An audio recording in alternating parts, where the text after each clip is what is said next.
We're going to learn today about testing codes. Sorry, documentation. We did testing yesterday. Yes. So today we'll learn about documentation. It's going to be a short talk, mostly work in the notebook after this. All right. Go ahead, Sam. Yes, so what I want to talk about is some of the basics of documented code. Really, most of what I want to talk about here is just a little bit about the frameworks you'll be looking at, the problems, but mostly sort of some of my tips for how you can sort of force yourself to document code, because it's really what you have to do, right? Nobody really wants to do it. So let's start with why you might want to document your code. So these are two, I've taken code from code I wrote, just to be clear here. I'm using myself as a bad example. So compare the top and the bottom and ask yourself which one you might want to find, a year later after you wrote the code and are desperately trying to make a plot for proposal, just hypothetically speaking. Ask yourself which one you want to look at. Yes, I'm assuming you're all going to conclude the bottom, because the top is the one that I found when I need to write that damn proposal. But the second is the one I made after I figured out what it did by just sort of looking at the code and pretty much rewriting it, realizing and that's what it took to realize what it was doing. And this is viscerally why you should spend some time documenting your code. So that's what I mean by future you is the one you should really be worried about for documenting your code, because it's just as often as anyone else. That's the person who really gets screwed over when you don't document your code well enough to understand sort of from the ground up. So that's sort of, if nothing else, if you take nothing else away, you can take that kind of example away as being why you want to keep your code documented and just as importantly, in fact, more importantly, up to date documented, right? It's even worse if you do this and it turns out all of those things are wrong, which I also have done before.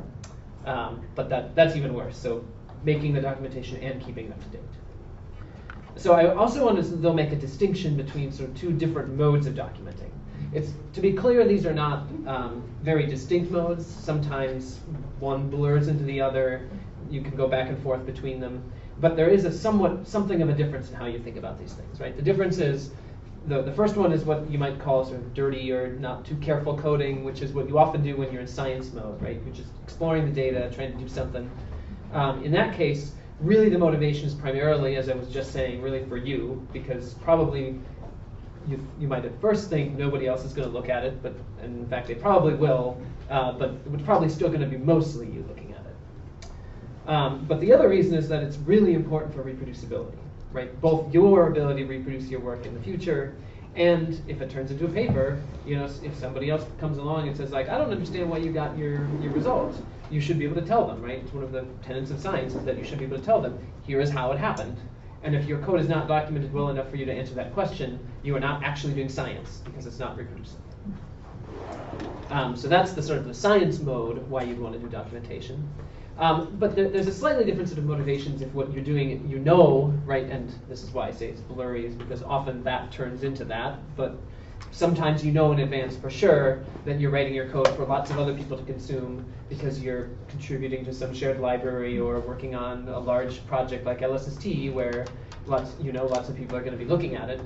In that case, you want to spend a little bit more time thinking about the background material in your documentation, right? Like that function I showed you before was sufficient for you to use it, but it probably wouldn't be sufficient if you were looking at that and saying, I don't even know why I would want to do this in the first place. So that's the kind of documentation you have to provide when you're in this public mode. All right, so that's motivation for why you'd want to do this documentation, things to sort of keep in the back of your head to motivate yourself to do it. But there's also a set of rules I'd like to offer here that let you actually make yourself do it. So the first rule is the one I mentioned before in the context of testing, but I think it's just as, if not more important, in the context of docs, is that you should always write your documentation as part of the coding process. If you say, I'm going to go back and do it later, you probably won't. Let's just be totally honest, you probably won't. Maybe you can find someone else to do it if you're lucky enough to be on a big team like the LSST data management team or something, but probably not. Probably they're just going to start bothering you because they don't understand the code, and you might as well have just written it yourself in the first place. So always document when you write the code, don't wait. In Python, it turns out this is notably easier than in many other languages because of this concept of something called a docstring. So this is something we saw earlier this morning, and you've probably seen randomly in other places. And in the problem set, you'll actually implement a few of these. But the key idea is it's just a string that comes after something you've written that's going to be code. So in this example, it's a function, right? It's a string, a multi-line string is what those triple quotes mean. And it's at the beginning of the function. And if this were a class instead of a function, you would do it exactly the same way. And it turns out you can even document modules and packages the exact same way by just putting a string at the very top of the file. It's really lexically in Python, that's really all it is a string that isn't set to any variable, but is just at the top of something. But it's a convention. It's very important because, as you'll see in the examples, that provides Python provides some tools to sort of hook into that documentation.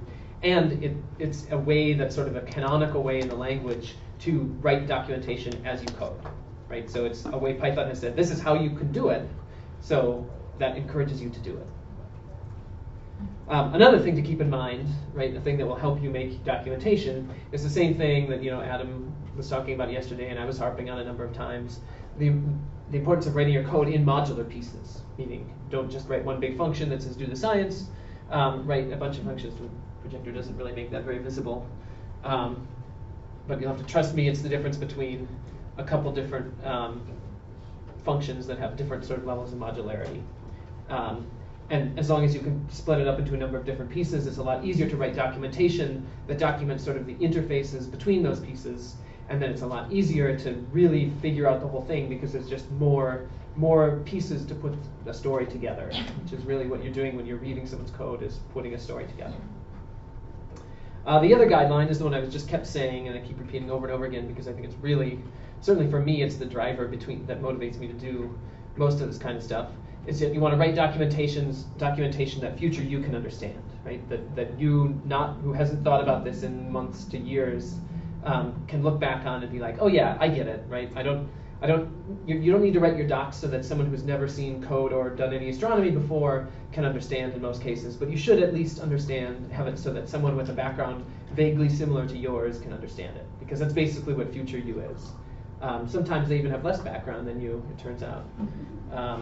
But let's not dwell on that. Right, oh yeah, so then the other thing, which again is one of the things I was talking about when talking about titling modules when I was talking about code repositories yesterday, but I think it's also important to keep in mind as being a real element of documentation, is that variable names should be long, right? Variable names you should think of as being part of your documentation, right? Names really matter in a code context. Really, they matter everywhere, but in particular in a code context, because it's a lot easier to understand a variable name like my image that is a dark than a variable name that's the letter A, right? So that in some sense is documentation. The best documentation is just the code itself being so readable that you don't even need other documentation. Now usually you can't achieve that goal, but descriptive names put you a long way in that direction. Then finally, the other thing that will really make it a lot easier for you to force yourself to do it is to do documentation in a very consistent way. So you'll see a few examples of this, but this example that I've just been showing you has a very, you can look at this and you can see there's a consistent structure, right? There's like a sentence, there's something that's got structure, and there's repeated things. You'll do some examples of this in the problems, but the point is there is a format, and if you looked at 10 other functions that look like that, you'd immediately be able to parse what's going on in that documentation if it all has the same format. So once you've done that, and you've got something in your head as the normal way to write documentation, you're much more likely to just be able to very quickly be like, oh, yeah, I did that, good, now I can move on. Whereas if you're constantly asking yourself, well, how should I document this again? I don't know, maybe I'll just write a sentence, then I should, I'll forget about that. It's the mindset you'll have if you don't have some consistent idea for at least how you document your own code. And even better, wrong one. Even better, it should be a format that fits well with the tool set you're using to build more layers of documentation, like I'll talk about in just a second. Right? That it's good if it's consistent for you, but it's even better if it's consistent with a large ecosystem of tools that can read that documentation and do something clever with it. So let's talk about that kind of ecosystem of tools. So what I'm showing you here is just a few sets of tools, mainly to point out the fact that, well, everything I'm giving you right now is about Python. This is a problem that goes well beyond Python. right? There's been long history of automated documentation code or machines for things like C and C++. Docstring is a fairly famous one. Java has its own standard for how documentation should look, which in many ways actually inspired the format that Python now uses. And then Python has no quite official documentation standard, but there's a sort of quasi-official one in the form of Sphinx. That's the tool that you're going to learn about in the problem set, and that you've probably seen in some context or another if you ever looked at just about any documentation for anything in Python, because almost all of it now is done with Sphinx. So how does that work, right? So the key idea is that Sphinx provides a tool that lets you turn this kind of code-level documentation, right? This is a very complicated docstring I extracted from, where is this from? Oh, this is from AstroPy. It should have been obvious, I guess. So this is a docstring from AstroPy that has a whole bunch of information that if you looked at that just with your eye, you'd be like, that's kind of weird, I don't understand. But Sphinx takes this, does a bunch of processing to think about what the context is meant to be, and turns it into a website that's much more both pleasing just to look at and is much more useful because it contains links, it contains tables that are nicely formatted that let you just look at that and sort of figure out what's going on from the visual layout of the page. So that's the first thing that's useful about Sphinx, is that it lets you turn your code level doc strings into something that's much more presentable that you, if you're now from the perspective of a user, can just sort of look at and figure out. The other thing that Sphinx does that's particularly useful is it lets you intertwine that sort of code level, like detailed, here's how this function is called, documentation with narrative documentation, right? Documentation that more tells a story where you say, maybe you wanted to use this, this package to reduce your data set. Here is how you would download that data set, and here is now how you would apply a few of the functions. Now, you wouldn't write that when you're writing any individual function. You'd write that after the fact by telling a story, essentially, of how to use this package. And Sphinx lets you do that by using this sort of obscure text format called Restructured Text, which you'll see some examples of in the problems, but that amounts to being something that looks vaguely like plain text, but has a bunch of extra little thingies and special syntax constructs that Sphinx uses to turn into a pretty website that has, all the nice bells and whistles that a website like that looks like. So the key point then is that you can use Sphinx to create this combination, this potent combination of narrative documentation that when you first step in, you can just look at the story that is told to you about how to use this tool, and then once so that's sort of, in the example of the AstroPy units module, that's what all of that documentation is narrative docs about how to use it.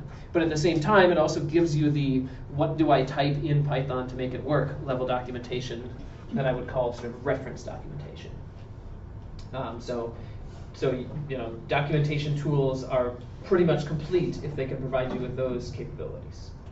The last thing I want to talk about, and that you'll get to in the problem set, depending on how much time we end up with, is the idea that not only do you want to use tools to build the documentation, but you also want to use sort of a wider ecosystem to make that documentation easy for people to access, at least if you're putting it in a code repository, like we learned about yesterday. So for code that's supposed to be public, it turns out there's basically I wouldn't exactly call it a one-stop shop, but a fairly standard location that most Python documentation ends up these days. And it's this thing called read the docs. Sorry, the thing in the upper right there. So AstroPy, for example, has a pretty website, but this pretty website doesn't actually host the documentation. It provides links to a read the docs website that actually carries the documentation.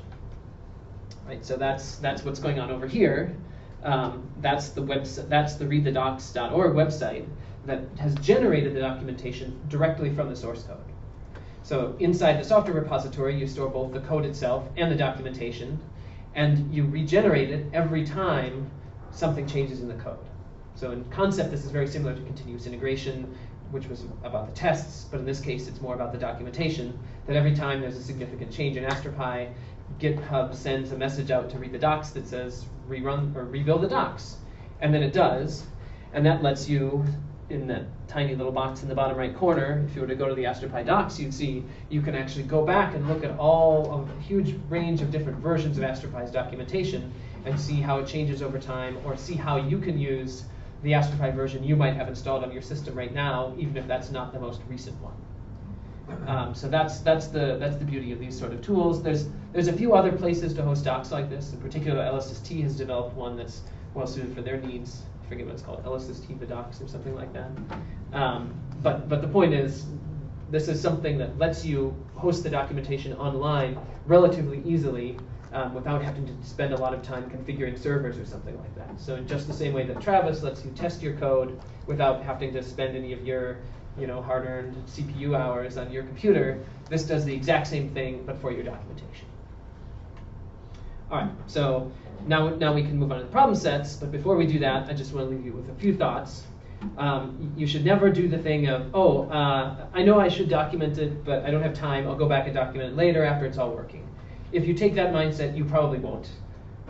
Maybe that's okay. There are times where it's kind of okay to write your code and never read it again, and never understand how to use it again. There are times in which that is useful, but it's far more often that you think, maybe I'll do it later, than that you actually didn't want to write the documentation.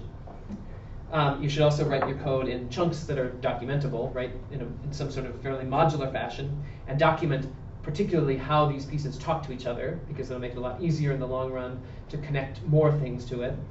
And that also ends up leading you just straight to actually more modular code.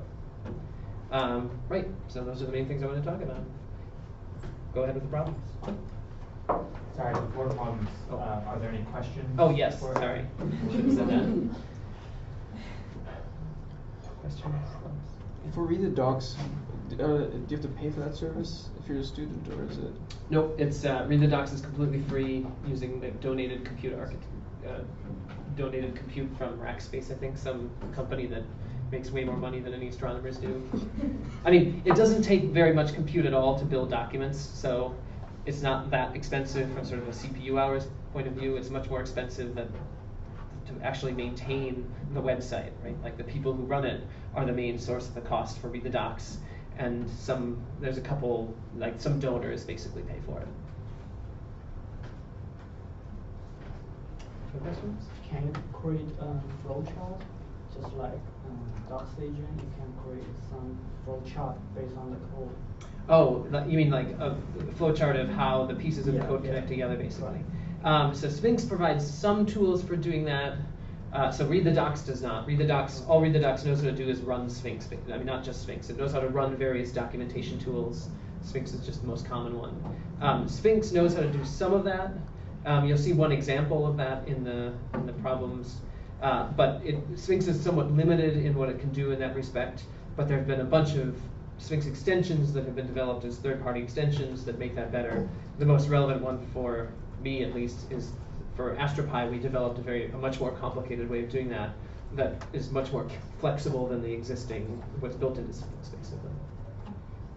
And that also is something you can just use. It's in the AstroPi package template, so the problems will describe this in more detail. Any other questions?